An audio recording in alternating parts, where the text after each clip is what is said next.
हे बच्चों, कैसे हो आप सब। आज मैं तुम्हें दो लड़कों और एक खास आम की मजेदार कहानी सुनाने वाला हूँ। तैयार हो? ये कहानी तुम्हें दोस्ती और शेयरिंग का महत्व सिखाएगी। चलो शुरू करते हैं। एक समय की बात है, एक छोटे से धूप वाले गांव में राजू और मोहन नाम के दो लड़के रहते थे। वे बहुत अच्छे दोस्त थे और हमेशा साथ खेलते थे।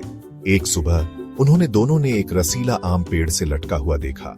आम बहुत ही चमकदार और स्वादिष्ट लग रहा था, लेकिन पता है क्या, दोनों उसे चाहते थे। दोनों की आंखों में आम पाने की चमक थी।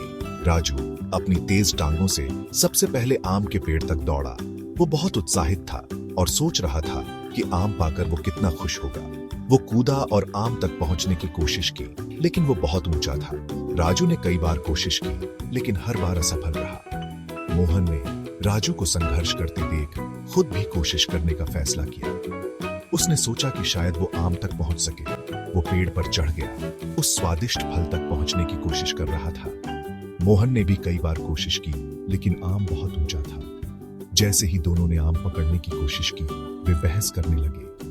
दोनों ही आम को पाना चाहते थे और किसी भी कीमत पर हार मानने को तैयार नहीं थे। ये मेरा है, राजू चिल्लाया। उसने सोचा कि उसने पहले आम देखा था, इसलिए वो उसका हकदार है। नहीं, मैंने इसे पहले देखा, मोहन चिल्लाया। मोहन को भी लगा कि आम उसका होना चाहिए। उन्होंने खींचा और ताना, लेकिन दोनों में से कोई भी आम नहीं पा सका। दोनों ही अपनी पूरी ताकत लगा रहे थे, लेकिन आम उनकी पहुंच से बाहर था। अचानक उनके खींचने से आम अपनी डंठल से टूट गया। आम हवा में उड़ा और उनके बगल से बहने वाली नदी में गिर गया। आम हवा में उड़ा और उनके बगल से बहने वाली नदी में गिर गया। दोनों लड़के हाफे और नदी के किनारे दौड़े, लेकिन बहुत देर हो चुकी थी। आम बह रहा था। दोनों लड़के हाफे और नदी के किनारे दौड़े, लेकिन बहुत देर हो चुकी थी। आम बह रहा था। वे बहुत निराश हुए और एक दूसरे को देखा। राजू और मोहन ने एक दूसरे को देखा और महसूस किया कि वे कितने मूर्ख थे। उन्होंने लड़ने में इतना समय बर्बाद कर दिया कि उन्होंने आम खो दिया। उन्होंने लड़ने में इतना समय बर्बाद कर दिया कि उन्होंने आम खो दिया। उदास होकर वे एक साथ बैठ गए और बातें करने लगे। उदास होकर वे एक साथ बैठ गए और बातें करने लगे। वे समझ गए कि शेयर करना एक बेहतर विचार होता।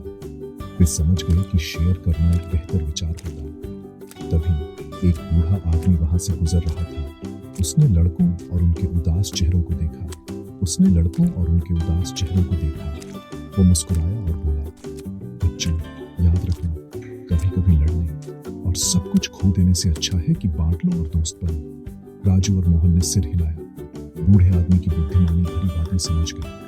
उन्होंने एक दूसरे से वादा किया कि अगली बार वे बांटेंगे और नहीं लड़ेंगे। उन्होंने एक दूसरे से वादा किया कि अगली बार वे बांटेंगे और नहीं लड़ेंगे। और इसलिए बच्चों, राजू और मोहन की कहानी हमें एक महत्वपूर्ण सबक सिखाती है।